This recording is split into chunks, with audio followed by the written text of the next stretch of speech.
So basically, I'll say I'm a tailor and I'm interested in clothes that fit. And having proper underwear and feeling good in your clothes is very important to me. So that's kind of how I got into this research, because ordinarily I'm late period and I have a corset and I don't have to worry about it. Um, but I'm going to pass it over to Emer for the first part because she's got more early period research, and then I can kind of jump back in when we get to the high Middle Ages. So, so we'll do a little bit of a presentation. If you have comments or anything, feel free to put them on chat and we'll do our best to answer questions. And then we'll open it up for discussion. If that sounds good to everybody. Take it away.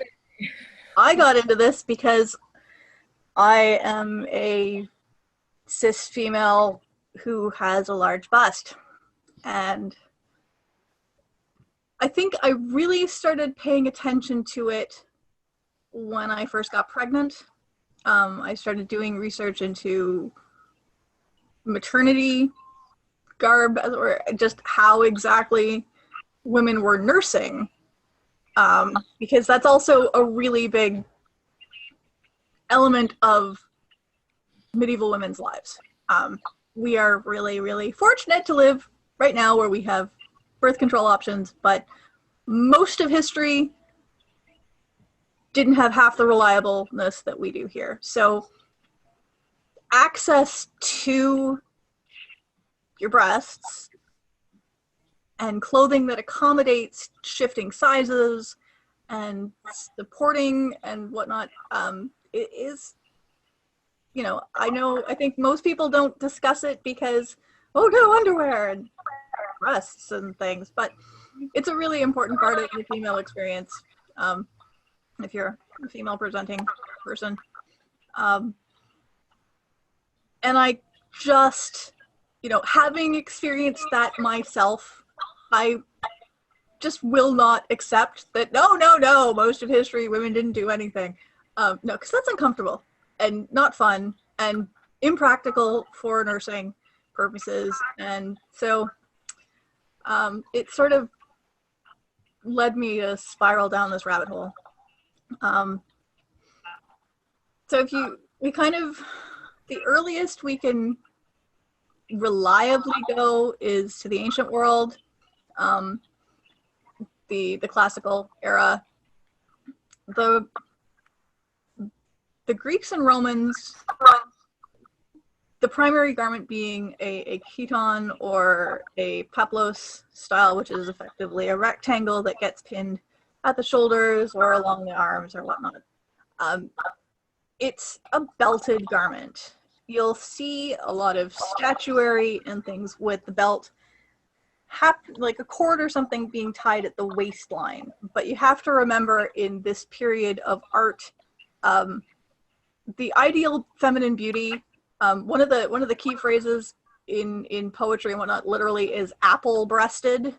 So what they're looking for are young and perky, not necessarily going to depict their goddesses as actual people with different body shapes. The Romans are a little bit better. They become more naturalized, less stylized in a lot of their statuary and frescoes and things. And you can start to see different things. You start seeing the tie happening directly under the bust. You start seeing interesting crisscrossing things happening. And that's one way that I've played around. I've had a couple of successes with literally just having a very simple cloth garment with ties in different ways. There's a really complex way that I'm like Anger discovered one really, really, really hot day at Penzic. But having a tie under the bust and having something crisscross that separates things and holds your linen garment to your skin means it's actually wicking away sweat. It's actually making you cooler and more comfortable. And that's something I'll like harp on forever, is the joys of natural fibers, and especially linen, against the skin. There's a reason why so many undergarments were made out of specifically linen for so long, and that's because it's kind of like a wonder fiber. I've got, let me pull it up on my computer. I've got a little, like a really, really, really basic handout that I made the other year. But it's got some photos or pictures. I'm going to try to do the share screen thing. So hopefully it works. All right. It might take a minute to upload to you guys.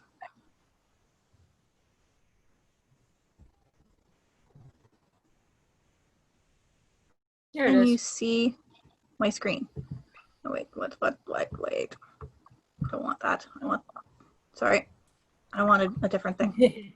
That was a folder of underwear pictures, which is good, but what I wanted was this one. We see? Not yet. Nope, nope. Thinking about it. Ah, there we go. There it is. Okay. So this particular mosaic is really interesting. It depicts a whole bunch of ladies doing exercise. And what they're wearing is this neat little leather ensemble of a sort of a bandeau top and underwear. Now, there's a find from Roman London of a pair of leather, like very, very soft, sort of suede leather panties that look like this. So, I mean, there's been debate about whether it's used only for when you're having your period and you need something to hold rags or whatnot in place, or if it's something that's this particular exercising costume or what, we can't know. But underwear as we know it clearly exists. And these little bandeau tops, I mean, it makes a certain amount of sense because they're wearing them while they're being active. So there's a garment in the Roman era that's called the strophium, and that is effectively a long length of narrow linen, and it is used as a binder. How exactly it was tied is something that we don't actually know. It's something that people, reenactors have been playing around with. It's something that I keep meaning to play around with, but haven't yet, mostly because I'm lazy and distractible. But the strophia are another way to at least hold the breasts in place and to provide a little bit of lift. I'm not sure if they provide any separation because, like I said, I haven't played with this myself, but I've seen some other reenactors' photos of some really neat ways of tying, and I think that that's something that's worth playing around with. Lena's got a question. Mm-hmm. Yeah, is there any information about how wide and long the strophia were? There is not a lot of hard information because it's a difficult subject to research. Sorry, I'm just trying to go back to the main screen, which I don't see how I can do that. Sorry. Maybe I'll just stop screen sharing and it'll bring everything back. Yes, it did. Okay. Yes. I think that the strophia is what I'd guess is about anywhere from 8 to 12 inches wide, and I would say at least 2 meters long, because it needs to be able to be wrapped and tied enough that it will actually hold things together. But again, it's not something we have any extant examples of. It's something that is written about, but it's not something that we have a lot of hard data about, other than this is a garment that existed, the Romans knew about it, and, you know, of course, everybody knows how to do a strophia. So that's, you know, that's kind of where we get in. I think it's the same problem that historians will have in the future about us, the same problem that people who are researching even something like Edwardian clothes are coming up against, that, you know, even for those eras, we have the advantage of seeing advertisements and more extant garments, but we ultimately, you know, it's a subject that people don't talk about, and it's a subject that women don't necessarily need to discuss amongst themselves because we all know what we're doing. Well, and things become romanticized too. Like you're talking about the Edwardian idea, and look at the debate about whether or not tight lacing was a thing in Edwardian England. Oh God, yeah. You know, I mean, that's a huge question, and it's not that long ago. Yeah, So yeah. taking it back to Roman and medieval period, there's a lot of hard work you have to do. Historical Research. corsetry, we don't even have, I don't even know if we've got time to begin touching on that. No, because not even. it's, you know, that's its own massive debate subject. Yeah. When we get out of the Roman era, the thing we have to kind of keep in mind is how much was kept and how much was abandoned. We can't know if someone from like a Romanized British person, after the legions have withdrawn, if they're going to continue some of the same dress habits. We know that they kept some of the decorative treatments on for a good century or two after the Romans had left Britain. The segmenti and clavi style decorations existed on the outer clothes. So did people continue to wear the same underwear, or did they start developing other things? We aren't quite sure. We start to be able to get a little more definite with underwear practices into the proper Middle Ages. We've got a lot of stuff for men regarding brays and breeches, which are, you know, basic underwear or boxer short type things, which, again, as a modern reenactor, I like to wear them because they make me more comfortable. Let me see where that... We do have panties on women too. Once you get into the high Middle Ages, they're basically bikini panties still, and both men and women wore them. And we've got an extant pair of those from Germany. Yeah, and I think it's interesting the way that bikini style really seems to hold out, even though it goes right through, because there's a tailor's manual in Germany from the 16th century that's got a pattern for the same ones. Yeah, I've got we've got a couple of illuminations here that I can try to share again. Figuring this out. It would be interesting to see what happened with the women of the medieval times when the men's underwear were much more comfortable in terms of keeping the thighs from rubbing together. Do we have anything that shows that women We don't have any evidence of it, but logic dictates that could have been made. Yeah.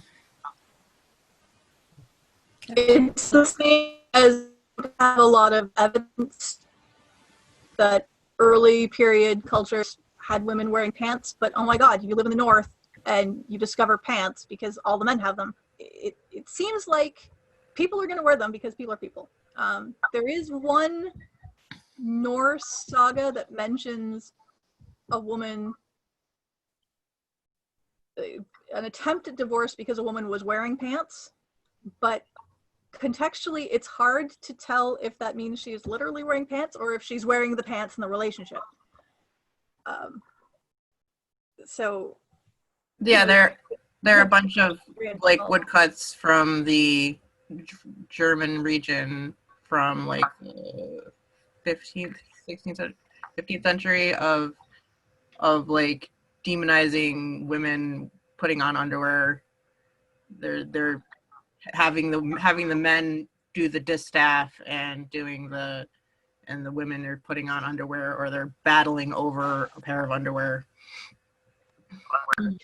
Yeah, those are fun. So I have a question. Yeah. The other question I have about panties, knickers, or whatever, from the practical point of going to the loo wearing multiple layers of skirt, it can get pretty adventurous. No, it can be very awkward to deal with panties and 3 or 4 layers of ankle-length skirt. So That's where a garment that at least, I mean, Laura might know a little more about in the later period called split pants or split slops comes in.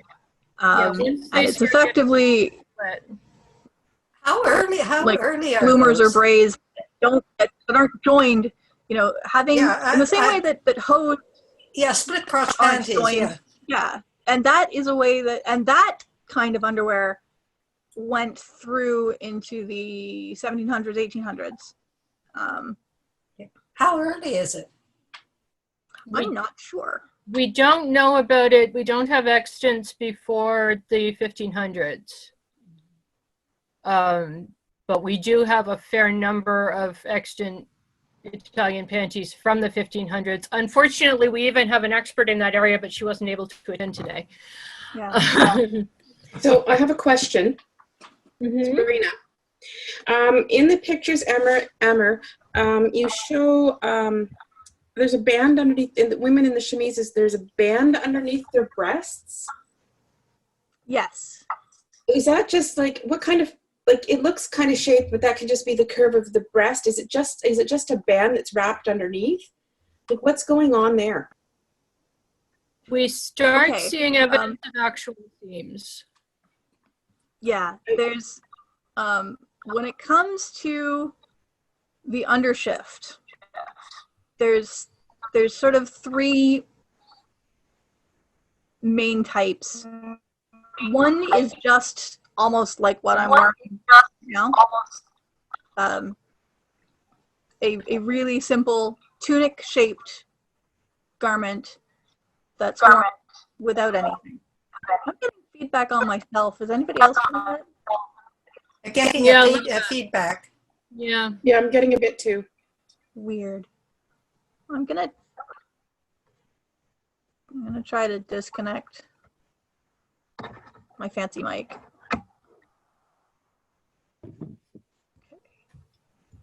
Is my mic working still? Yes. Has that fixed it? I haven't had any feedback since you turned it on. Okay. So, don't use the good microphone. Now I know.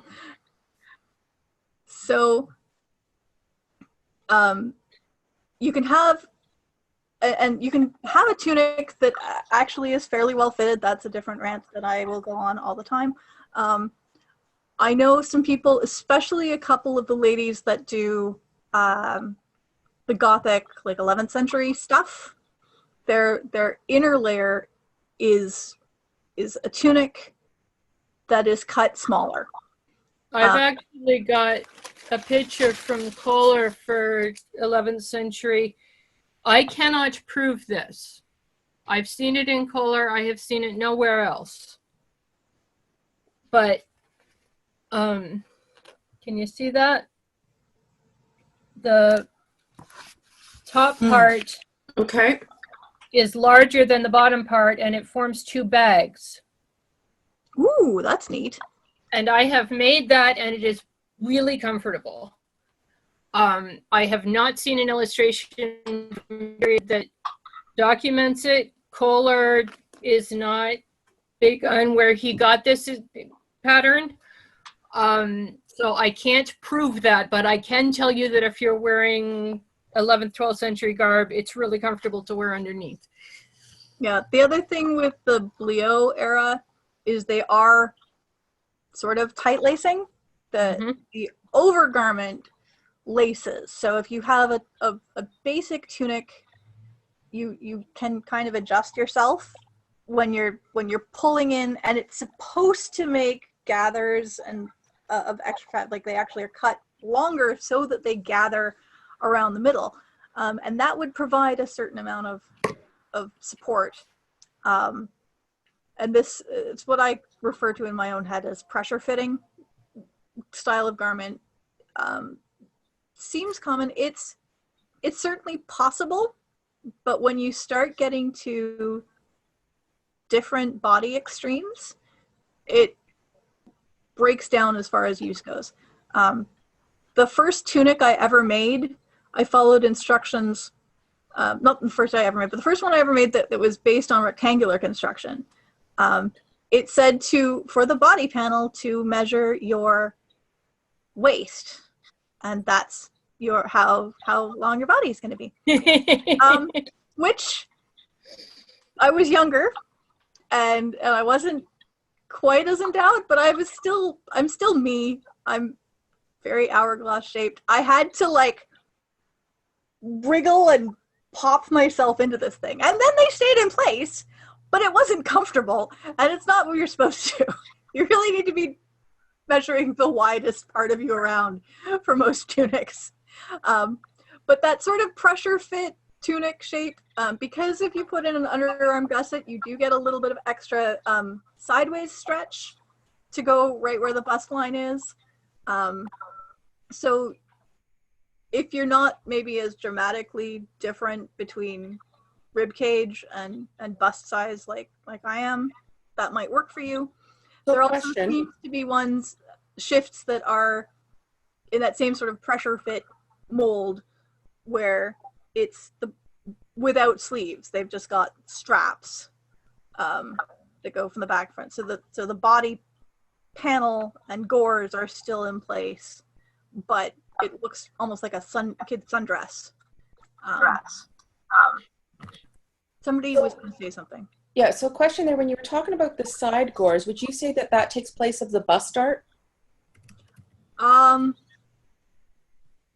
think that generally the side gores are starting around the natural waist. But I thought you said that you had like sort of a little gore going in at the side of the bust to make it wider. You were talking about... I can show my armpits to people. Can you see that there's a square here or a diamond shape here? Yeah, okay. So that's an underarm gusset, and it means that this way helps me raise my arms without pulling out my seams. The bias of the fabric is a little stretchy as opposed to the grain, which is the way it's been woven up and down. But the bias, the diagonal, has more stretch. So I can raise my arms above my head. And I can also, this way also has the bias, and that gives a little bit of extra stretch. And as you can see, it's sort of right across the top of the bust line and goes down to the bottom. So that actually gives a little bit of extra width above the body, right around the bust line and at the arm. And that's Thank you. That's That also clarifies. a thing that we're looking at with the earlier period stuff. Like Em said, a good fitting tunic makes a big difference. There's two ways to control your shape. One is by the garments themselves, like the Blio, and the other one is underwear. And in the earlier periods, what we're seeing is they were using the garments, the construction of the garments and stuff like the ties on the Roman things to control their shape and emphasize. But as we go later, you see less shaping and more display of fabric. And when you start seeing the dresses where it's like, look at me, I can afford 7 yards of silk, that's when you start to sag under it. And so we start seeing the development of tighter chemises, shaped chemises, and eventually a full-on bra. Yeah, that's a great point too, is that as we move forward in time, what is rich and what is a display of wealth shifts. Yeah. You get a lot more. In the earlier periods, you're looking at quality of fabric and possibly exotic fibers like silk, and you're looking at a hell of a lot of jewelry. That's how you show that you're fancy. When you get into like the era of the cotardie, your conspicuous consumption is not just how much fabric you've got in your shirt, how you can cut away fabric to do the tailoring, to make a set-in sleeve, to make a shaped bodice, and being able to make shaped underwear to enhance the ideal body shape that you're going for with those garments also is a kind of consumption. Yeah, it's consumption and it's psychology. I mean, the other thing we have to remember is that stuff like ideal body image and negative body image are both period concepts as well as modern concepts. They were not inundated with magazine photos the way we are, but they were inundated with statues, with windows, with illuminations, and with virtue, because there's also this cute little thing where if you have sex, your boobs sag. Mm-hmm. That is a medical fact in the Middle Ages, that your menses would go up into your breasts and cause them to swell and sag. And so you could see that a girl was not a virgin if she was large-breasted. So there was moral motivation to look like a young apple-breasted woman. And so Yep. there's writings in German about the women putting their breasts into these breast bags to lift them up and look younger and look virginal. And we've got, I'm going to put on my screen sharing for a second now, so I can't see the chat, but if Emer could watch it. Yep. Is this what I want to do? Let's find out.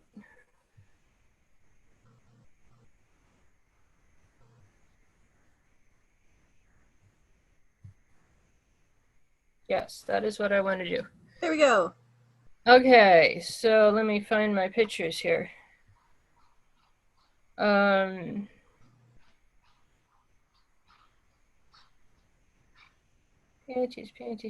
Panties. There's one. There's a statue, and you can see there's a seam and gathering there, and it's quite tight over the bust. Yeah, and that's sort of the second phase of the undershift as a supporting layer, not just a chemise. This one, since we can't see the front, we don't know if it's pressure fit or laced, but with them, with that statue, we see that it's two-piece.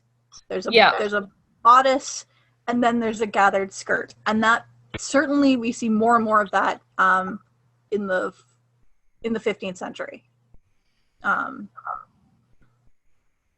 There is another one that's actually got the breasts. I know you've got the Potter in yours. Yeah, the Potter one. Do you have the shift tailor? Yes. Accessible? Yeah. Show that one. Find that one. Because yeah, there's a fellow who's actually sewing the boobs into the dress. There he is.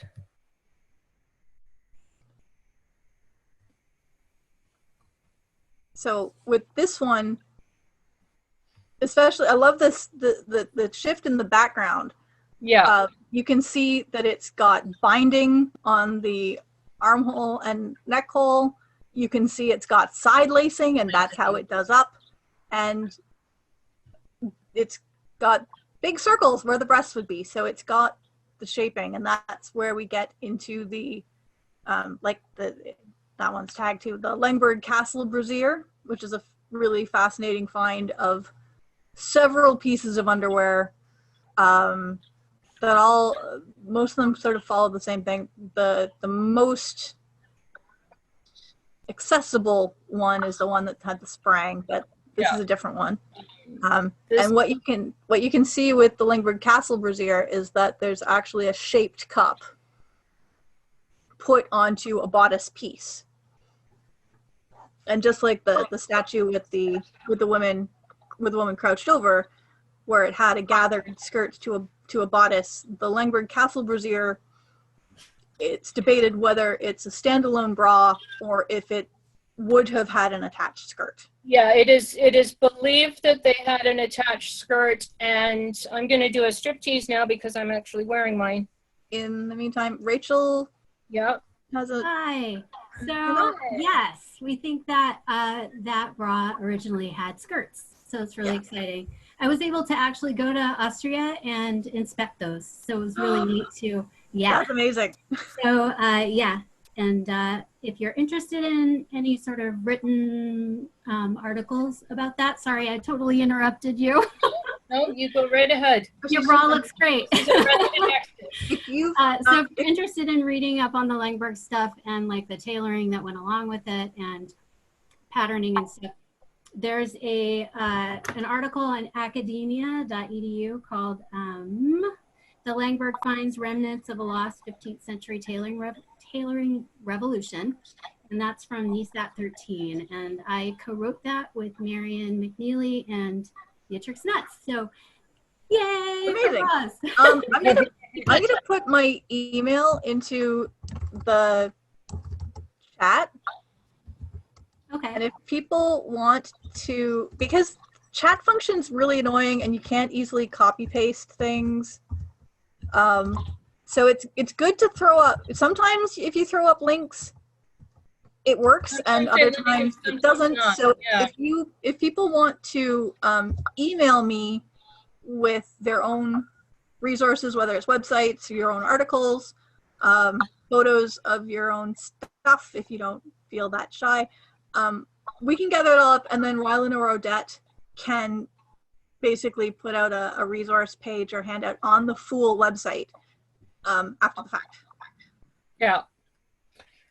So this, I'm going to turn it and show you my boobs now. Woohoo! This is my version of the Lingberg bra. I've been wearing it all day today and hanging laundry and stuff to see how it was when I was working. And it's quite comfortable. It's 100% linen. You can see it's definitely got lift and separate going on. The spring is actually kind of structural that way because otherwise they just drift all the way over there. It's really weird. And you don't have the problem that I had of having 4 boobs instead of 2. Yeah, no, only got 2. I can still tweak my cups a little bit, but generally they're doing the right thing here. Yeah. So when I attempted to make mine, I accidentally got the bias and straight the wrong way. So I had a lot of bias on the sides and the straight grain being reinforced by the center seam. So it kind of gave me 4 instead of just 2. And that's not what you want. So be careful of where your bias and grains are. now then you're a witch or something. Or the Diana of Ephesus. But yeah, this is definitely an option for under high Middle Ages clothing because it gives you, I'm going to share again because there's another picture that has the ideal figure kind of thing going on. If I can find the right one. Oh, it was Nuremberg.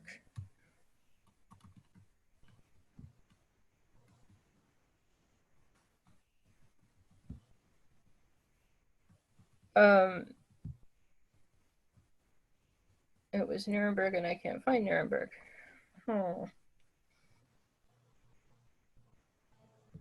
Anyway, it's the same basic difference. It's just you want a lot of boob. This is an earlier one. This is 1390s, and you can see she's got a kind of a wedge shape thing going on here. There are an inexplicable number, possibly related to bathhouses, of women carrying buckets of water in their underwear. There's so many bathhouse ladies. Yeah. They're the Bohemian bathhouse babes from the Wenceslas Bible, I think. And a lot of illuminations depicting bathing or periods of undress. Yeah, there's a lot of it. But that one, if you've definitely got a wedge shape thing happening. So she does have a seam, and then she's got a kind of a shelf of fabric that her boobs are sitting on. And that's an earlier development of what became this bra. You know, kind of an empire waistline with a shelf, and then gradually. Do Go we ahead. see that places other than the bathhouse babes? There's a couple of people in bed. There is the potter. Do you want to pull up the Potter, or should I? Yeah. Where is she? She's down at the bottom. Nope, that's not it. Because I have to say, it looks kind of comfortable. Yeah, it is. Okay, have you got the Potter easier? Because I've apparently saved a link there. Yes, I do. Okay. Let me. She's wearing the same thing, and it's clearly. And there's another woman in bed who's wearing it. There's clearly an aspect of this is your shift, and if you're doing something that's going to get your clothes dirty, you take off your clothes and you do it in your shift, and then you can wash that and put your clothes back on. And that's some of the bucket carrying aspect and the bathing ladies aspect too. Can you see that? Where is she? Is that working or not? I can see it now. I can't see the Potter. I can see everybody. Oh, there she is. Oh, yes? Okay. Yeah. So you can see on her, she's got a very defined waist. It looks like it's pleated. A skirt's pleated on there, and then she's got that sort of shelf effect that you were talking about. Yeah. And so you see that developing, and I mean, what it eventually becomes is the high Renaissance gown that's shaped like that. Then you go back into all your fabric displays in your skirt. Your bodice is actually shaped around your breast, and then you've got plenty of support from the garment itself, and you can have a loose shift. And from that point, there's a lot of control within the garment again. But during this middle period, when it was just basically put a big bag of silk over your head and call it a day, it's not comfortable, and it wasn't comfortable then either. And that's also when they get into the bodies, the stays. Yeah, exactly. Yeah, Like intermediate garment of corseting type. Yeah, in my period, it's still a stiffened bodice. We aren't in stays yet, but I'm a holdout because I'm in Venice. Most of Europe was already putting on the stays by that time. Sure. Your period does some really interesting things, though. You should talk to folks a bit more about the whole the cardboard bodice. Yeah, Venice had stiffened buckram in the bodice itself, and they called it cardboard. So you didn't need a corset because they had, and again, this is a nursing woman issue, the front lace gown. Mm-hmm. And the front lace gown, you just whip yourself out of there and you're good to go, except if you're wearing a corset, that's useless. So they would stiffen the front of the bodice, and when it's laced up, you're in there. It's just like a corset with front lacing. But as soon as you pull that string, you're free.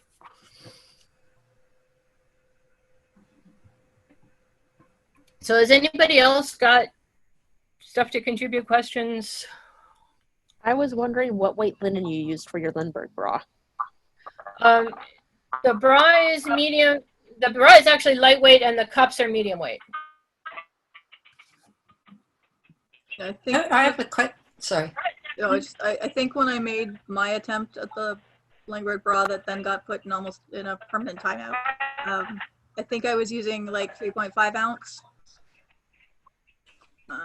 which is sort of a pretty standard linen weight. It's not super light. It's not really heavy.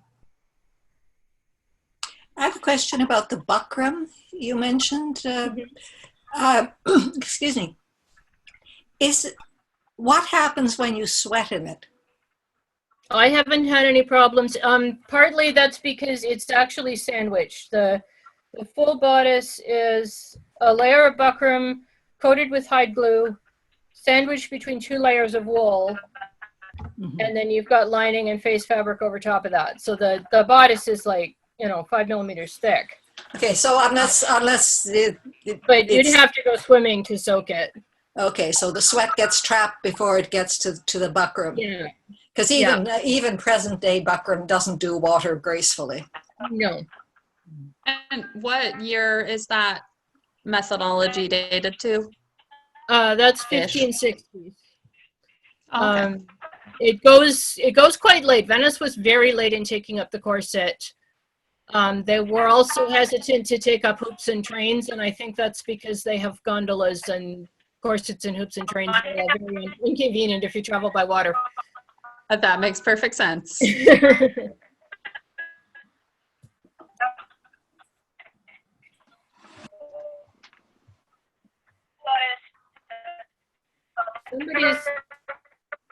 Violetta, we're not getting your... Yeah. Okay, Violetta.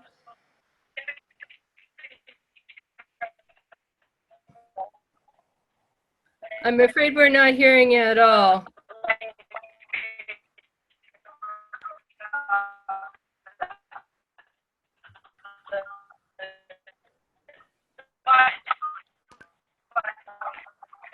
Yeah, send me a chat message.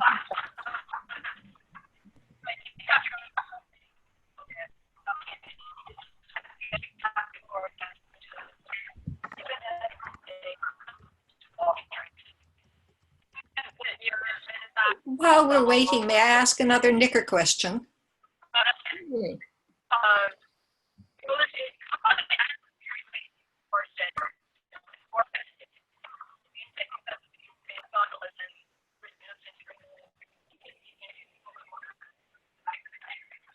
Yeah, go ahead, Helena.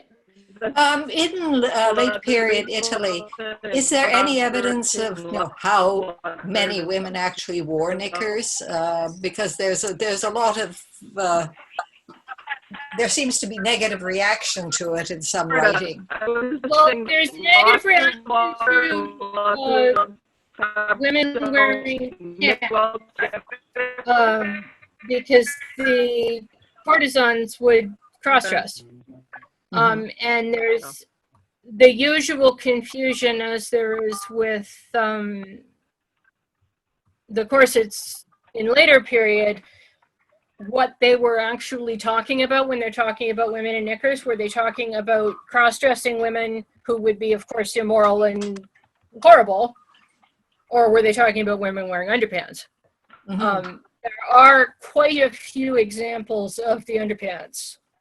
So given the ratio of extant garments that we have, I think it's fair to say that no. A lot of women wore them. Yeah. Do you have any pictures of extant 15th or 16th century panties for us here? Yes. I don't feel like I've ever come across any. Are there any ordinary? Sorry, are there any ordinary ones rather than that magnificent embroidered pair that there's an image of? There's a couple of magnificent embroidered pairs. There's one that's embroidered with words all over it. But there is at least one that's just got lace trim. I don't have the knickers on here because I was more worrying about the support garment stuff. but I do have the panties.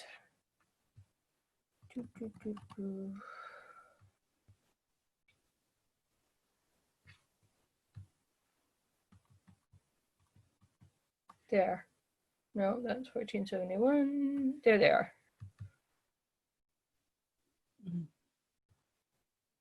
That's a very small picture. I wonder if I can make that larger. No, I've seen that one. I was I was wondering about the open crotch, sort of long-leggedy ones, like the embroidered Right. ones, but not embroidered. Yeah, no, I don't have any of those. Yeah, because I haven't found any images of them.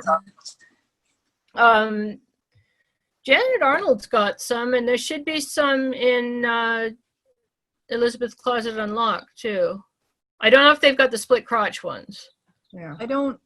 I mean, she's not a part of this discussion right now, but Morgana Abbey that's something that she's been doing a lot of. I can try to contact her after this. And see I'd if- appreciate that, because I've looked at the ones in Arnold and in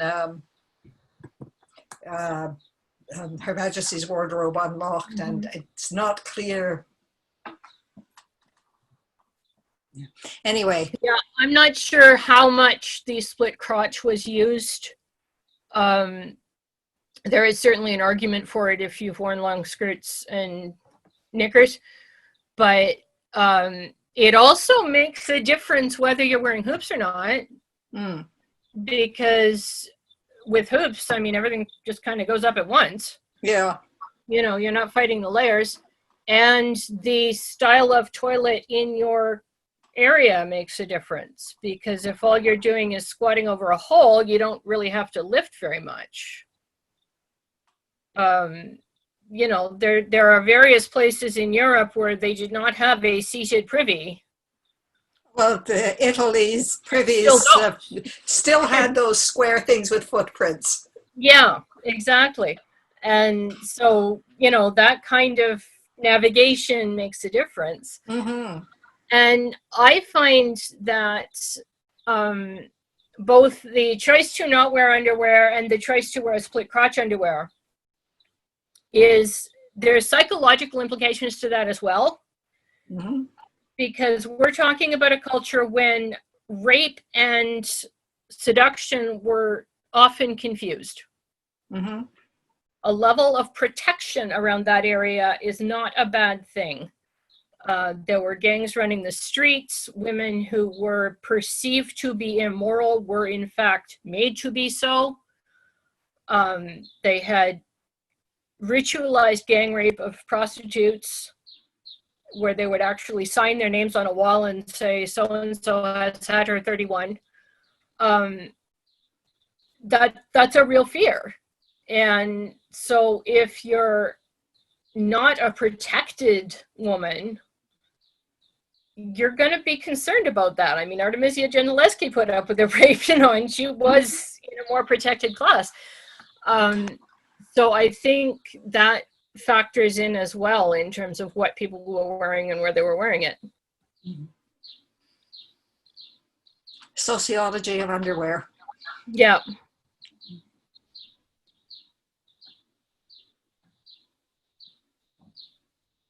Anybody else chime in? I can say in answer to Helena, as like a personal point, ever since Laura introduced me to the split leg underwear, I don't think I could go back, especially under camping scenarios. Like, my thighs don't touch, and in the Portaloo situation, it's really just a case of like separate, do my business, and then shimmy back into place. And I can pee really quickly now. So it's not such a huge production.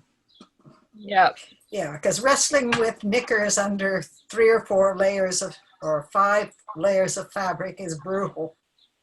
Especially with a wet hem and a porta-john. Where you really don't want any of your clothes to touch any of your surfaces, any of the surfaces. Well, that's the other thing, is it's very sanitary because I'm not dropping my knickers onto the questionable floor. So I can just kind of keep everything attached to me. You can also just like move things to the side.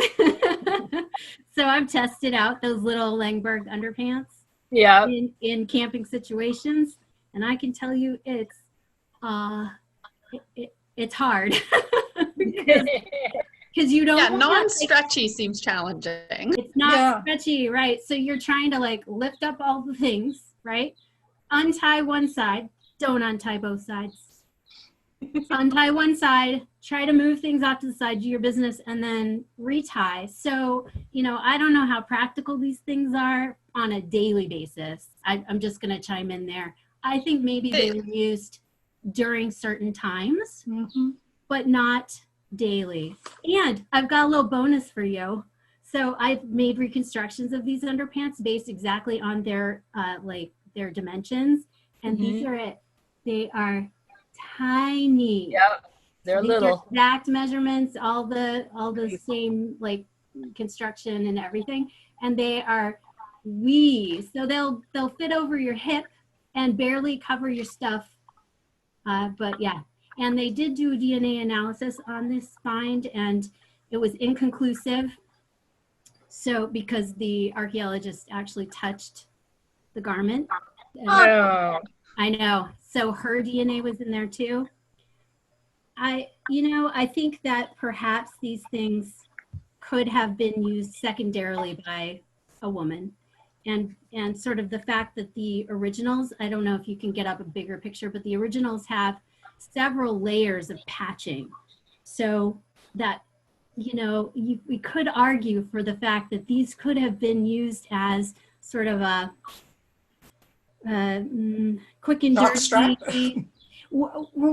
Yeah, so either the person who wore it, who probably originally was a man, just didn't care and just wore those things until there were holes in them and had to be patched, roughly patched in whatever kind of fabric. But there were 3 patches on those, and these things are thick. So it makes me wonder, could they have been used during a monthly cycle? Right. That is kind of the time they seem most logical, because a split knicker is not maybe ideal for that. No. This is the, again, we're talking about men's underwear here, but this is the pattern for the male undergarment. Oh, is that what was on the table that the tailor was sewing the breast cup in? Because there was this funny, looks like a dead animal on the table. And it looks like a dead squirrel to me, but I think you're right. It probably is one of these. And this is the back. So it barely covers the crack in the back. It does have a little pouch for, the junk.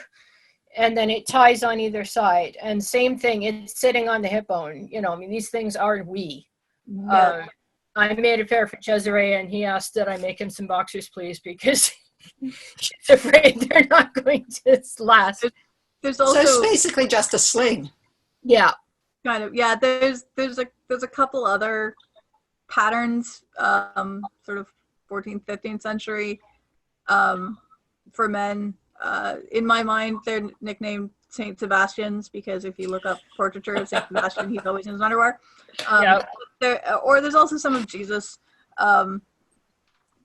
where it's basically a strip that goes around the hips and has a drawstring waistband and a strip that goes up in between. the crotch. Yeah, and there's just enough gathering to give you a place to.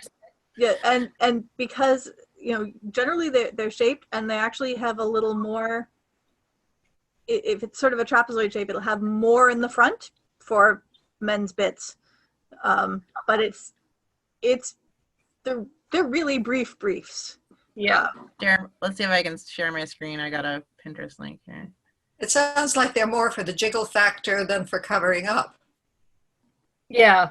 I think I think they really are, and I mean that's practical too. functional. We're talking about supports. yeah. There's one of the Men need support too, and they're wearing dresses through a lot of this period and split hose. Yeah. yeah in this photo that That's a big one. that's like actually on the leg, so that's not nearly as narrow as some of them come. Yeah. Let's see. So looking back at that tailor in the shop, sewing the cups in the bra, Mm-hmm. I was talking to somebody about that a couple of years ago, and she thinks that he's a furrier. And the thing, Saint Sebastian? No, the tailor. no, the tailor I- in the shop, Mhm. sewing the cups in the bra. So she, and I agree with her, if you look at the table, that's an animal. That's a pelt. I think it looks like a dead Oh. squirrel. It looks like a Um, dead animal, yeah, but it's It is. it's Oh. very much the same shape as the That's the men's underwear. underwear pattern. If you There look, is also a element of I forget what period it was. I think it was a little earlier than him, but I don't know when it stopped. Where Ooh. they would use squirrels as a bustle. Yeah. They were not only emphasizing the breast, but they were emphasizing the buttocks as well. And they would tie a squirrel under the skirts at the back. Mm. So that's what it was a hilarious sentence. Sorry. if you look, Imagine it not dead at this point. if you look back at that Squirrel tailor, make my ass look big. Rodent drum. Big enough. But one of the images, the last image that was up, the woman with the bucket and the bluish outfit, the breast cups look like they were gathered. Oh, Yeah. she's a different case. That's the that was the Nuremberg one, I think, that they were trying to show before. Oh shoot, no, share it again. Yeah. There was a woman who did a reconstruction of that particular one at Penzic last year, and unfortunately I didn't get to the ANS display, so I haven't seen it in person, but it's the one that's got like the black ribbon attached to it. That seems to be where they get the, the I didn't notice the ribbon, but I did notice that that it looked like the shift was quite plain. That's it. Yeah. But the cups are gathered, like it looks like they're gathered top and bottom or top and sides. Yeah. Actually, no, it looks like they're actually cartridge pleated at the top and sewn in at the bottom, and that black thing is stabilizing the pleats or gathers. Yeah. almost like That's the one that looks most comfortable. You want that stabilization right there. Yeah, you really don't want things going. Yeah, they just get that black band that's in a lot of the contemporary, you see there's a black band on their chemise too. And Yeah. Have you gotten around to actually starting to cut a reconstruction of this one, Tango Soul, or no, I haven't, but I want to try to reconstruct this. Yeah. I've Yeah. started. fun. I've started one, but I haven't gotten far because I've been doing other reconstructions. It also kind of looks like it's pleated under the. Yeah, but those little sort of gathered, just a little gathered. Yeah, those little jiggles at the top are very, very regular above the black those band. are definitely Yeah. Or lace. I don't know. Okay. It's hard to tell with this picture. Let's see if I find a better one. Another image that's similar to this one I'm trying to look for. On my own little phone. No. Sorry. Those little pleats in the girl carrying water with the black band across reminds me of like frocking, like that kind of very Smocking. Smocking? Smocking, Yeah, yeah. smocking or cartridge pleats, they're really very, very similar. It just depends on which side of the piece and you're it's looking at. Nuremberg, so smocking is a really likely possibility. Yeah. In the chat, Violetta says she's got a bra to show us. Okay. So, even though her audio has been confusing. So it looks like you're getting a lot of shape. Yeah.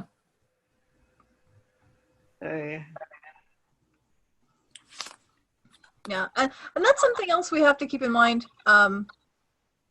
Regardless of our period,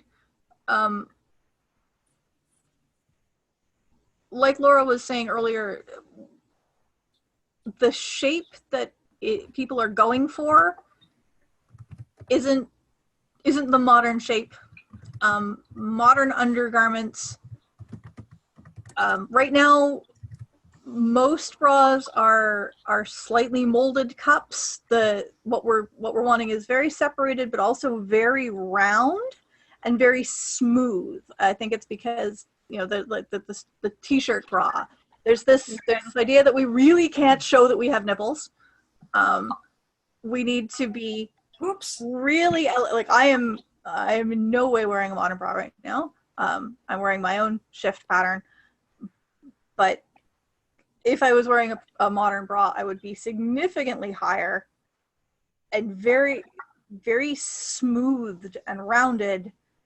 And then in our ideal beauty standards, we also have a very narrow torso and not very emphasized hips, even compared to something like the 1950s, where the breasts were still lifted really high, but they had the cone shape, and the hips were also displayed by the dresses. So wherever you are in your persona, how you want your underwear to fit is going to work with what the outer garments are, and then it's also going to, the shape that you're getting isn't necessarily going to conform to modern beauty. Yeah. Yeah, I mean, for example, the belly was huge, both hugely popular and in fact huge on women for a long time, because what you want is good childbearing hips and a belly that can take it, you know. And what you have in women is a belly that have had children. I did a 13th century dress once, and I mean, generally because I'm so early, I'm only putting in skirt gores for the sides, but this one you know, it was later, so I knew I needed to put them in front and back, and I thought I'd set them in way too high. I set them in almost right under the bust, and I thought I'd completely screwed it up. But when I tried it on, all of a sudden, you know, that kind of sway back to look that era of illuminations have, by setting in the gores there, it gave me that additional swish, and it totally changed the shape from the way that I make tunics normally, where I don't have any center gores and I'm setting my gores at the hip level. So even, you know, that working in conjunction with whatever undergarments you're wearing for those periods, it really makes a difference. Yeah. What are other people's main periods that they wear, and what are you doing for underwear that works or doesn't work? So I do kind of 1450s through 1470, which is a was a very high-waisted fitted kirtle, basically. And that's you have a loose chemise and a very supportive garment that is kind of your base layer, and then they layer on kind of a loose something. But I have found that having that kind of several layer thick, but really shaped to your body and starting at your waist, so you're not shaping anything to your hips, is really comfy. I think it's called the Medieval Tailor's Handbook. Yes. The small one, but the pattern I followed had just, you cut out the basic fabric, put it on yourself, and then you pin it with yourself wearing it.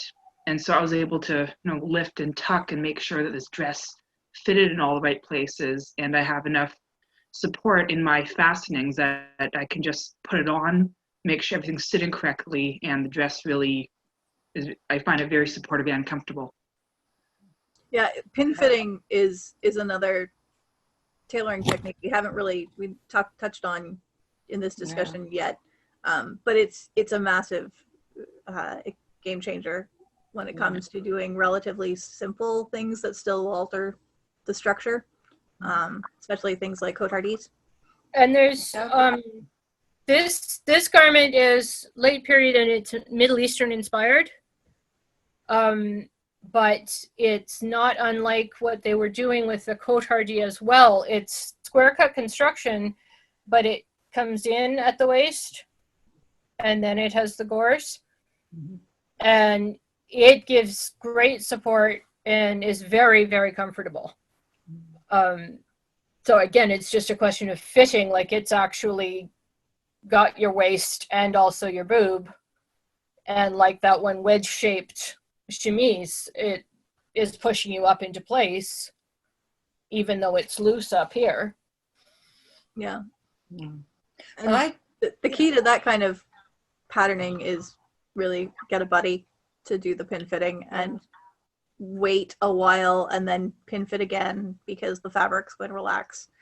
But well, I do late 16th century Northern Italian, and yeah, what I do is I make a muslin, canvas muslin, and pin fitting. I will admit that I sew a separating zipper into it for taking it off and putting it on. And the zipper is the best trick ever. Yeah, temporarily based in a separating zipper, it really eliminates a lot of the guesswork. But yeah, the pin fitting, making sure that the bodice fits properly. Then I use the canvas as one of the layers. And it works pretty well. I do use boning to keep the edges of the lacing from collapsing. But otherwise, I don't bone the bodices. But there's layers and layers, and it keeps things in place. Amy? So someone in the chat asked about the split leg drawers, and I was able to find a pair I'm not wearing because I'm not showing you guys those ones. So, can I back up enough? They're not very exciting. Yeah, nice. But I just put eyelets in the front to do a quick lacing to my waistband. I have this like giant square of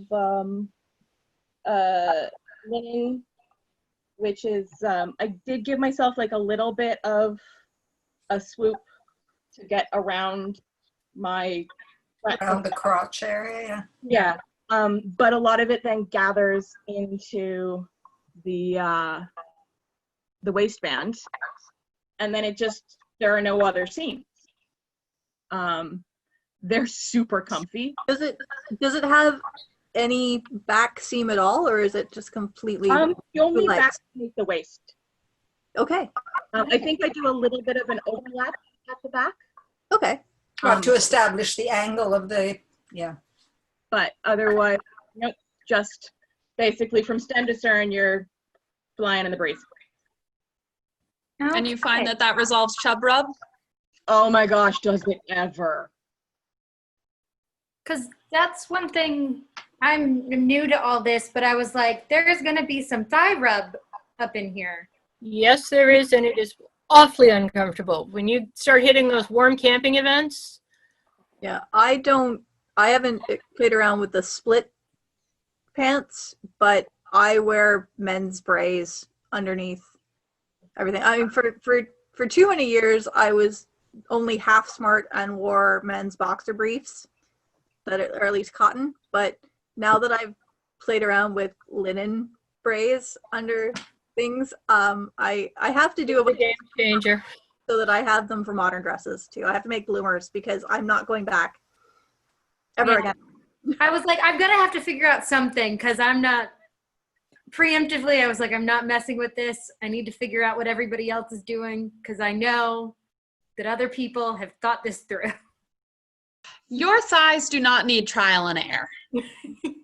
Yeah. The other thing I find is you can use whatever fabric you like so long as it's comfy. So I have a pair that is hideous green, but they don't have to look nice. It's also a good point. As long as it feels nice, nobody's going to see it. Yeah, so you could use up leftovers of 2 different fabrics. Yeah. Yeah. Make them party colored. Right? White was Also, because it's easier to bleach things in historical laundering. That's why underlayers are tend to be white or off-white for the most part. It's a laundry thing and not wasting dye that's just going to be washed right out Exactly. every time you boil your underwear. Or, We no, or have- not adding there's some irritant to the fabric. So yeah, there's nothing that says you can't have red and purple pants. I'm on board for party colored panties. I like this. Good plan. And you can get as fancy as you want with them too. I mean, the XIII ones are embroidered and pinked and lace trimmed, and so you can go either way with it. You can use up your scraps, so you can go around showing everybody your panties all the time.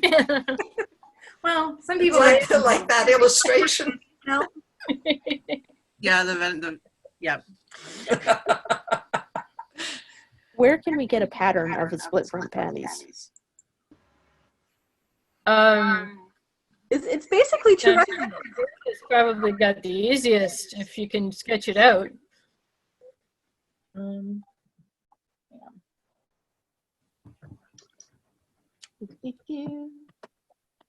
Because you've been doing that. Yeah. I have to also say, guys, it's okay to wear modern underwear sometimes. Or to go commando. Yeah, like they're oftentimes at Penzic, I am wearing modern underwear because I want to be comfortable, and it's allowed. This is coming from an underwear Laurel, so. Or because it's Penzic, so of course you get your period. Right? Okay. So it's not exactly fancy. This is about half of it. And come on, give me my bloody thing. I also want to either have this as your seam or your fold, or your outside as your fold. I do either, whichever one you like. And so the one that isn't your fold, you may want to bring in a little bit, whether that's inside or outside, or maybe you decide you want a straight leg, you want to bring it in. Just learn from my mistake. Don't make them like below your knee and then bring them into the cuff, because as soon as you sit down, they will get caught on your kneecap and they will be uncomfortable. But I usually end up with, here's my piece of fabric, and I just cut a loop out of it, and then I have a waistband. Two of those. Okay. Looks great. Feel free to grab a pair of trousers that fit you, lay them down on top of fabric or paper or something, and trace that crotch cutout line. Okay. Yep. So it's basic. Oh, yeah. So it's basically a pair of boxers that you cut the middle out of. Mm-hmm. Yeah, they're basically long boxers. It looks like you could take a really basic pajama pant pattern and you just don't sew up the center. Yeah. Okay. And you eliminate the side seam. How long do you normally make them? The period ones are about knee length. Yeah. No more than knee length though, because uncomfortable. They ride up? No, it was that they tend to get caught at my knees. So they don't do that swirling around your leg thing that some skirts do. I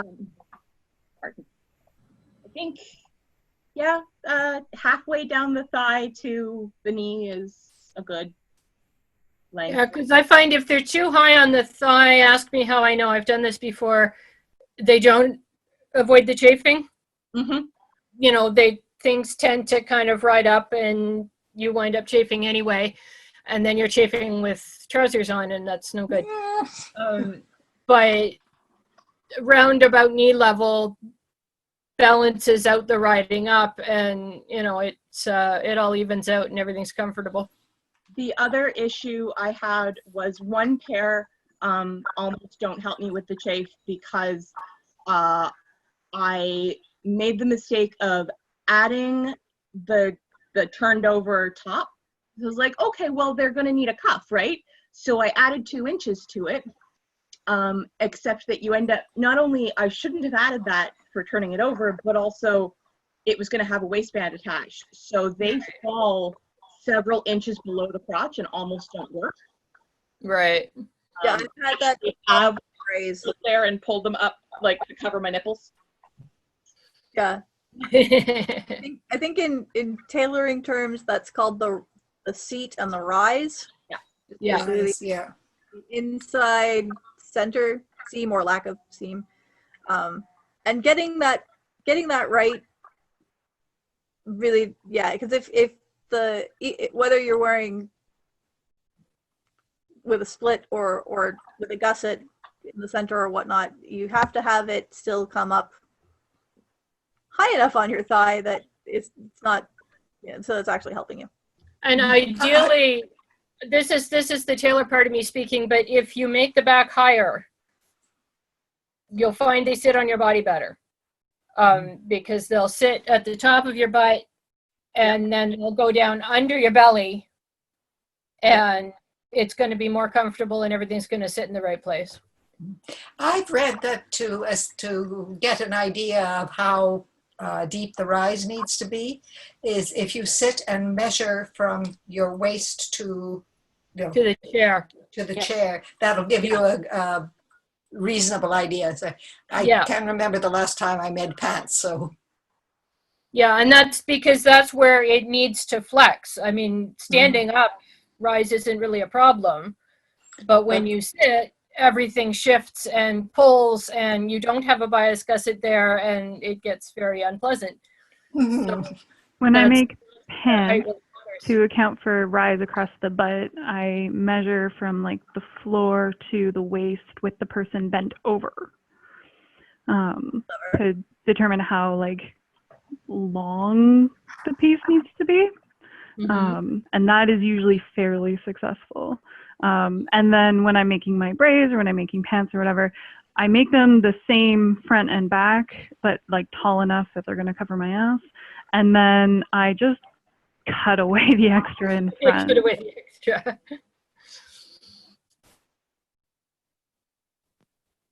Baby got back. Yeah. I have made too many pairs of pants and braids that don't work. So for that kind of reason, it's just forgetting that when you fit, things flex differently and move around your body. So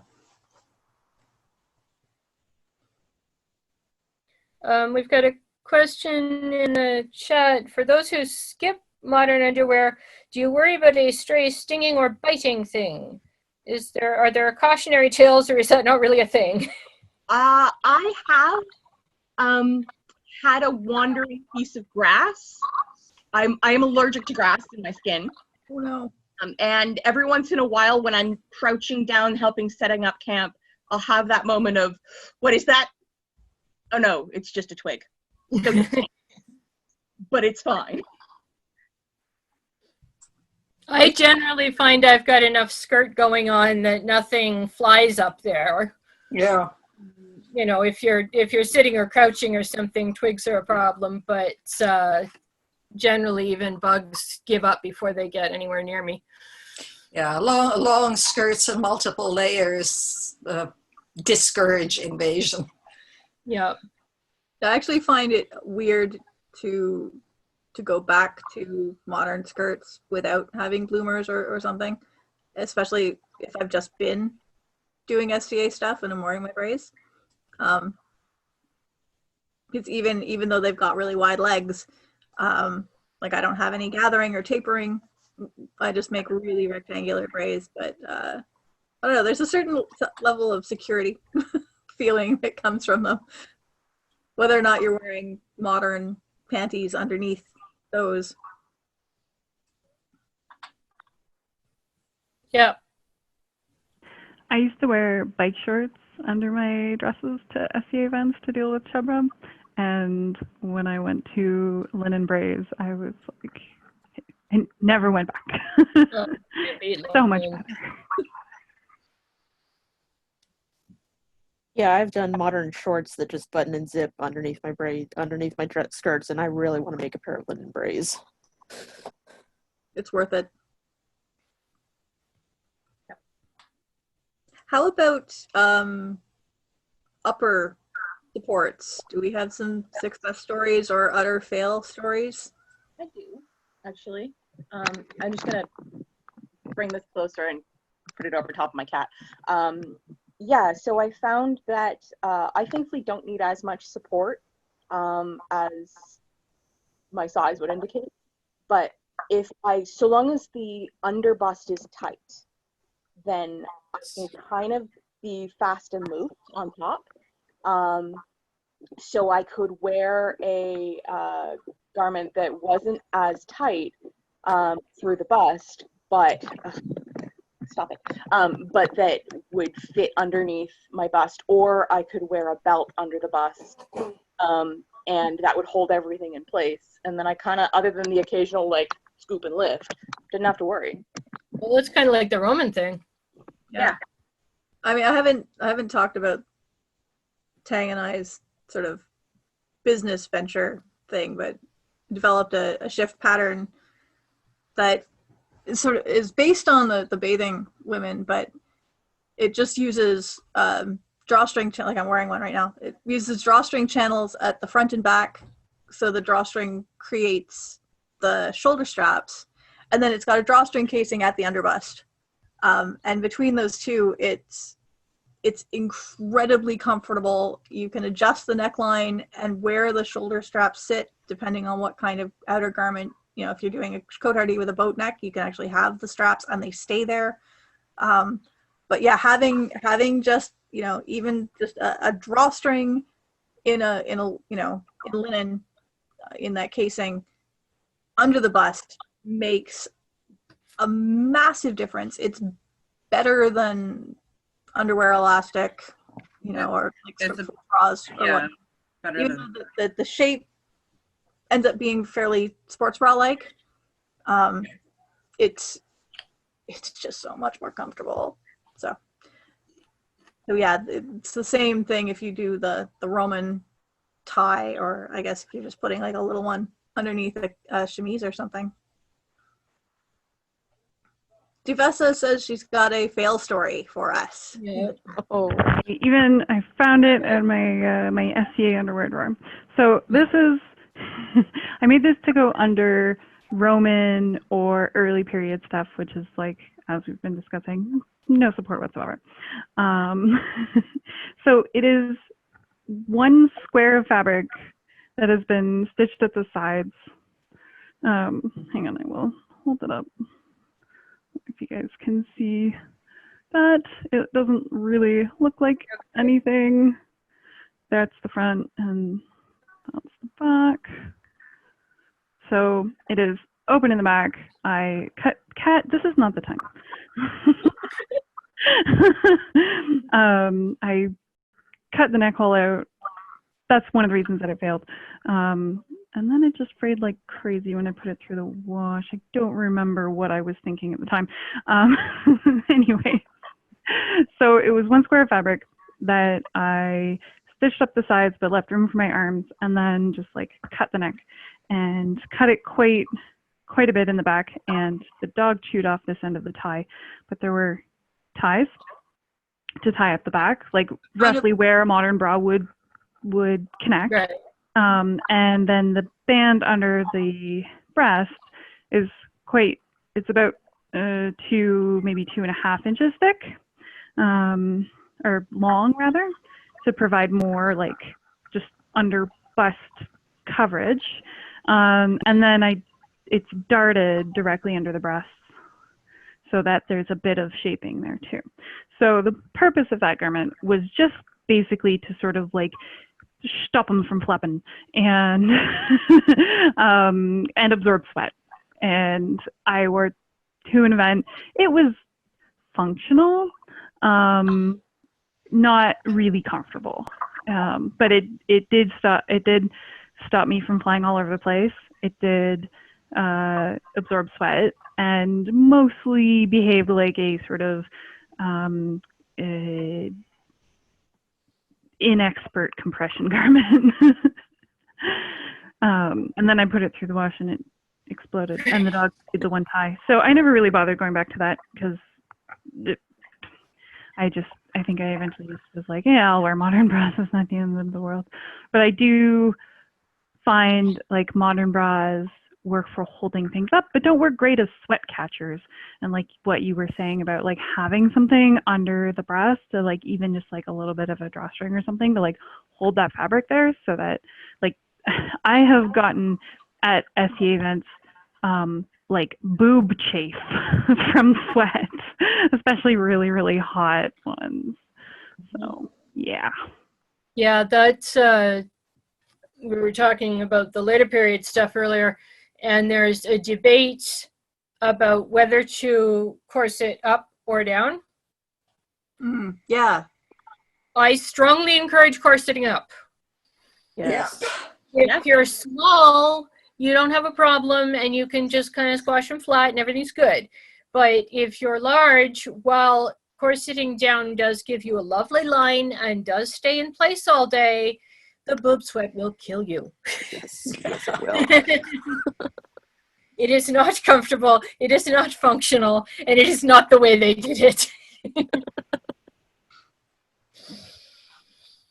Yeah, I've had chafing occur from modern bras that ostensibly were, you know, good fabric for wicking sweat and things. And no, it's just not okay. It doesn't feel good at all. But yeah, I think so.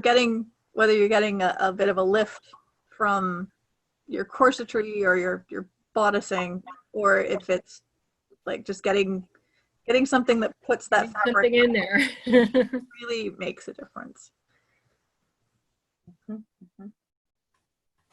Oh, I should say also I did another experiment very similar to that one where, oh yeah, actually I forget now. It didn't tie in the back. It actually, the way I wore it was the ties were quite long. They were long enough to like cross over and tie in the front. So you get quite a bit of like, you could get it quite snug around your rib cage at that point. I did a similar experiment where I had the straps actually like come from the side, come up and cross over behind the neck like a halter style, and cross over and then again cross over, go around, tie under the bust at the front. So that had more fabric in the front and less fabric in the back, but those straps dig in. That sounds like similar to the kind of lacing crisscrossing thing that I've done with women in the past. I have seen lacing like that on stays for like the way they do the shoulder straps. Yep. Or the tabs or whatever. Yeah, because when you corset in, this changes a lot. You know, I mean, that's why bras have adjustment here, because it's the same thing. The tighter you go around the boobs and the waist, the smaller that shoulder gap becomes. I've been wearing Langberg stuff, like the Langberg bra, for a few years now, and I gotta say, it's so comfortable. It is. I have one, because they're kind of time, I can't think of the word. They take a lot of time. So I have one, and I wear it to Penzic, and I will wear it, and then, an easy thing to do to rewear, you probably all know this, is to take like vodka in a bottle or Yes. sort of a clothing spray it, because really the only thing that's on it is your sweat. It will get funky after like 3 days. But if you're able to go to like the laundromat and wash it and then come back, you can wear it again for another 3 days. It will stretch, so there's that. Whatever your fitted garment is, if it's in linen, it's going to stretch after a few days, or even after an hour. But I gotta say, it works for wicking and keeping you cool. This is mine, like in the background there, you can see it. Nice. It's a well-loved garment, and you need to make more. But yeah, I would definitely try out that linen bra option, because it's super comfy. Skirts are important. I gotta tell you this.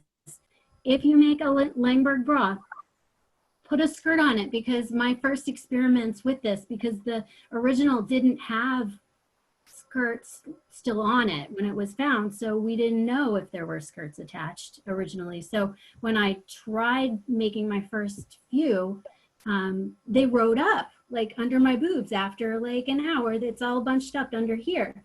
But if you add skirts, the weight of the skirts holds the bra in place. You don't need underwear if you can get away with no underwear. It's kind of a genius little thing. So that's just my little thing. Yeah, and I think, I mean, that's another argument for the skirts, which doesn't really require an argument. They seem to have had them. But if it didn't have a skirt on it, you'd have to wear another layer, because you need to keep your clothing protected. Shifts are there for a reason. Yeah. And if it's a bra slip, it's being your shift. It's protecting your clothes. It's covering you. It's absorbing the sweat. You're done. I will say I do think they wore a smock on top. I think there was another layer and then the outer garment. I don't think it was just the Well, bra. there's usually at least 2 layers of outer garment going on. Yeah. You know, I mean, me too. I've got a lot of layers happening. There's never really a time, unless you're talking like peasant level working in the fields, where you're just putting on one garment and going out. Yeah, and that's Even then, there's quite often two, the shift and whatever they wear over it. Yeah. And really, when you're looking at a sleeveless shift, it makes sense that you would then be wearing something that's going to protect your dress from your armpits. Exactly. Yeah. What I found weird is those paintings of women doing laundry with their kirtles on over their shifts. You think you'd get soaked. yeah. I suppose it depends on what your kirtle's made out of. If you're doing the laundry, your kirtle may be linen in the first place. Yeah, but you know, I mean, what I'm wearing is a linen cotton fustian, and if I were doing a laundry, I'd take it off. Just. I think this is where we have to also think about who's making the art and for what reasons. Yeah. And Also, I guess actually thinking about it, modesty, because a lot of those laundry scenes are in public, like the is it Spitalfields is the one I'm thinking of specifically, and wet linen can get pretty transparent. Yeah. I think there's a difference if you're going to the local creek and washing your clothes, or if you're in Venice washing them in the canal, you know. Yeah, modesty is. And there's also the danger factor. Yeah. Yeah, modesty is really weird too. I beg your pardon?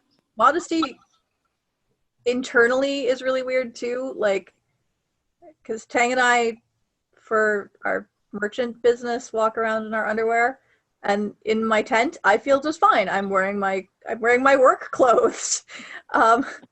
But it has but my uniform includes tall socks, and when I don't have that on, I feel strange. And then when I have to go out to the market or whatnot, or going between camp, I usually at least throw on a pala or something, because all of a sudden it feels like I'm showing off too much. Yeah, actually, I get that, because if I'm wearing just one layer on my arms, I'm feeling undressed. You know, even if I'm wearing a shift and a kirtle, or even I have one shift's got big sleeves. If I'm wearing that, it looks like a partlet, but I feel undressed because it's just one layer.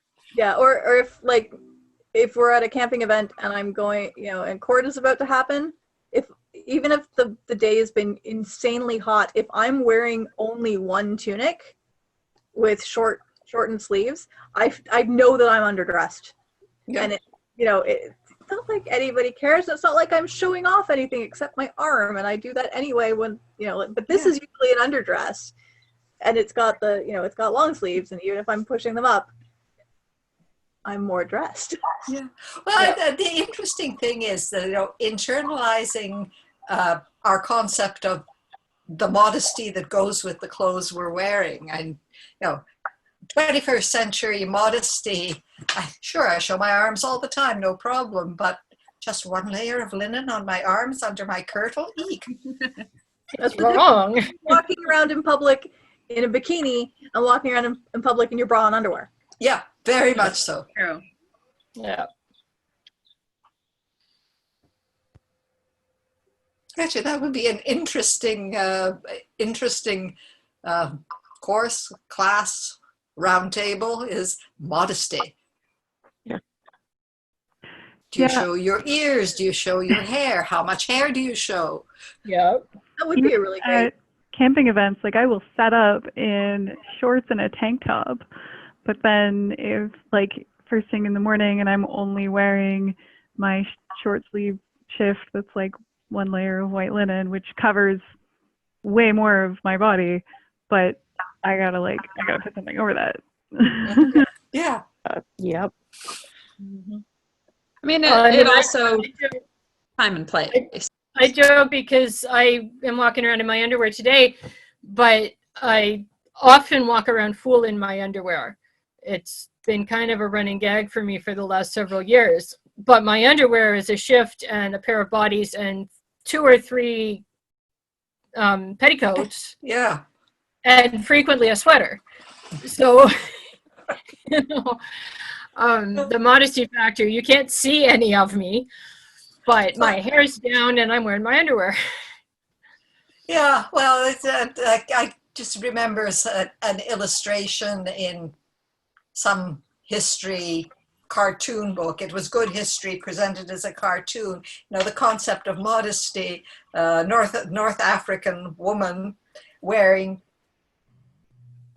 virtually just a little tanky top and pair of those big bloomery pants, pointing in horror at a European woman who's wearing tons and tons of stuff but has her face bare. So it's it's all a social construct. Yeah, but it's also a different social construct depending on where you are in the SCA world, right? So like what is appropriate in 16th century Venice, probably not appropriate elsewhere. Yeah, exactly. Certainly not in 12th century, wherever in Europe. Anywhere. Absolutely. Yeah, Or no, like you it's see, absolutely true. And I mean, we show our hair. Well, that's actually incredibly shocking, even in 16th century. Except in Italy. Except in Italy. Yeah. I feel naked absolutely. if I can have everything, like I could be in my smock and just my smock, but I feel naked if I don't have my head covered. Mm-hmm. That's a thing we do in the merchant booth too, is almost always we'll be wearing a coif because, then you're covered in the eyes of God. Yep. Well, I think if you're talking about modesty, it's really important to think about male modesty as well. We often forget that they had some of the same constraints or strictures around what they wear. Yeah, but we're not seeing their hair either. Exactly. But with them, it's a different, particularly the head, hair, hat thing. I mean, women, it's because hair is a woman's glory and for her husband and blah blah blah. But with men, I believe it's respect and social status rather, because all men have their head covered in front of the king, I think, and then it cascades down. I don't know the details, but taking off your hat for a man is quite a different symbolism for removing a head covering for a woman. And it's changed dramatically. You didn't used to remove your hat at all, and that starts coming in later and later, where removing your hat becomes a sign of deference. Yeah. And you know, it doesn't start out that way at all. It's a really weird switch that happens there. And then they have it in the 1521. There's a whole thing about how you take your hat off, because it's a sign of deference, except if you show the inside of your hat, that's really gross. And so you're insulting the person that you're taking your hat off to. So you have to very carefully take your hat off, but never show the inside, and hold it so that, you know. And none of these dramatic flourishes. Yeah, none of this flourish stuff. Yeah. And it gets interesting when you go outside of sort of the Central European culture and you start looking at different religious strictures. So things like around shoes and not showing your feet. The one that I don't know about whether this was in force in period, but it wouldn't surprise me. The people whom we know as the Blue Men of Morocco. I just blanked on the name. Tuaregs? The Tuareg, yeah. They call themselves something else, but in Europe they're known as the Tuaregs. The men veil, the women don't. I approve. Sold. Cover your filthy selves. No, it's an interesting subject. Although I have to say, like, there is something about putting a veil on that, like, makes you feel ultra feminine and pretty. I really like it. I don't normally dress this early. This is throw on top of clothes from the grocery store, because this started at 10 a.m. my time, but. Yeah, well, I am really fond of the sewn hair thing. Yes. I am so well all over the place when it comes I beg your pardon? to my head and my hair. It really depends on the outfit. Like when I'm going really early period, I know that I'm still being transgressive because I don't have my hair braided, but but it's okay. Sometimes I'll wear a hat. If I'm wearing Roman, I have to have a palla that I can put over my head. If I'm wearing Anglo-Saxon, I need to have a palla like veil. If I'm wearing the 12th, 13th century stuff, then I've got like my own special little extra light veil that I can use for doing the wimple and the no, I'm just blanking on it. The fillet and veil. Mm-hmm. And the barbette yeah, thing, because that's how it's supposed to be. So it really it's funny the way our own minds. Yeah. Well, yeah, I usually do either late period Northern Italian or 10th, 11th century Viking, depending on the event and so on. And basically, what I do with my braids is the difference.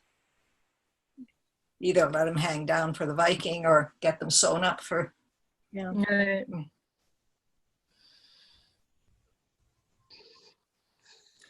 Okay, well, we are winding down. We've got about 10 minutes left before the next class needs to be here. So is there anything anybody else wants to chime in with? Or? I like to do a fitted bodice. Mm-hmm. And it's so comfortable. Yeah. Yeah, a curved front bodice that is really nicely fitted is so comfy. Mm-hmm. Yeah. I had a point, Helena, because you were talking about boning your, basically to support your lacing. Hang on a Yeah. second. Yes. So this is not boned, but I braided a piece of twine Mm-hmm. and kind of hooked that in. Yeah. Here we are. Here. So it's got a little bit of heft to it, and it mostly supports it. It'll still like squish a little. It pretty much stays in place. Yeah. And I did way less pad stitching on this one than I did on the previous one, which was too much. But it holds me in place really nicely. I'm a fan. Yeah. Well, I like the edge to be straight. Yeah. Yeah. Because, yeah, the using, what did I just bruise? Oh, is it this skirt? I don't know if it's, but I've used rope here, and this is another place where it's very useful, because just a narrow rope in the hem gives the skirt, yeah, like the lacing, it gives it substance. Yeah, Laura, you've been adding wool to the bottom of your hat. Oh, yeah. How does your bodice deal with the I don't My think bodices, don't bone bodices I usually do the rope thing as well. The last one that I did, which was really a throw together, I used zip ties instead of bothering to braid the rope. Okay. But yeah, I get about the same results as Amelia. There's a little bit of wrinkle happens, but generally it stays pretty well. And you sometimes do lacing strips underneath. Yeah. Like Yeah, because you don't see the lacing holes in mine. It comes out from under the bodice. Do they have a stiffening?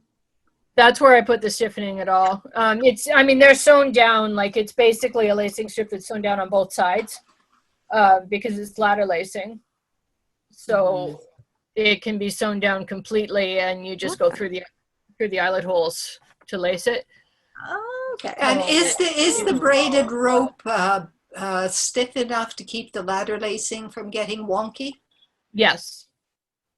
Wow. Yeah, it's not stiff enough to completely reduce wrinkles where you bend, but my lacing I haven't had a problem with at all. Because I find when you're with a wide gap that I then want a little bit better stiffening to keep those edges straight. Yeah, it definitely does matter how much lacing you've got. That's for Venice, that's kind of an by the year thing. Some of them, they've got exactly 7 ribbons across the front, and that's it. And then 10 years later, 23. Yeah. It's one of those areas where changing fashion is cheap enough to keep on changing fast. Yeah. Right. Because I find that if I am meeting, I am looking at extant garments, and they tend to, if it's eyelets, they tend to be very close together. And in that case, I don't find that I need a lot of stiffening, because I'm really only putting my eyelets, a spiral lace at a little under 2 centimeters, right? Right. Which is a lot of friggin' eyelets, but it doesn't require that you stiffen the side really, or robustly. But if it is this look where you're like, okay, there are 7 strings that go across, and I need to make 2 parallel lines right here and have a lot of gap between the laces and the 2 sides, and have them look straight, then that's when I'm going to throw just a narrow, I usually do a narrow zip tie right at that edge, and then do my lacing or sew my lacing rings to across that. In the, I'm making a Tudor gown from the early period, and I'm using reed to stiffen mine. Yeah. So Yeah. Reed going down the front, I have a wooden busk, and then I'm doing my lacing up the sides because I have neither husband nor handmaiden, so I have to lace myself into this. But that matters. Can I make a suggestion about the reed? How easily accessible is the bottom or top of the channels you put them into? Because I made a dress with sort of generic 60. One of the earliest ones I did was a sort of generic 16th century, and I found that the reed was fine, but occasionally they broke. So after a while, what I did was I opened the tops of the bottoms of the channels, and then sewed them up with a contrasting thread, because the next time it broke, I wouldn't have to fish around for them. How many reeds did you put? I'm sorry? How many reeds did you put in a channel? I only put one per channel. It was a first time thing, and so I made the channels very tight, and so I could only fit one weed in. Yeah, because And if I you only broke bundle one. a couple together, you have less breakage issues, and it matters less if you get one breaking. I only broke one reed, but there are plenty beside it that the broken reed was supported by the reeds on either side. Around it. So there's not a lot of movement. As to the accessibility question, I had to stitch along the top and bottom to prevent the reeds from poking through or going anywhere. So I would have to unpick the lining and unpick the skirt from the bottom. That's no fun. So it offers amazing support. I absolutely love it. I've got great posture when I wear this kirtle, but it would be a bit of a nightmare to try and replace reeds. So I'm hoping I don't have to do that, but it is possible. Just I know some modern corsetry uses like a bias binding on the edges, so you would only be unpicking the one half of the binding. Yeah. Rather than having to go into actual seams. Yeah, it's one of the living room moments. Yeah. Okay, corsetry flossing at tops and bottoms, so that you can pick one apart without necessarily picking. All right. We're out of time. Yeah, we're out of time. If people want to continue chatting, we can go to the social area. But we've got to clear out for the next group here. So I'd love to, but I've got persona development. So right. Thank you so much.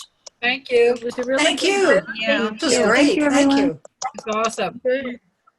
Thanks everyone for attending. I know my Thank you. Bye. Bye. Bye-bye. Thanks. Bye-bye.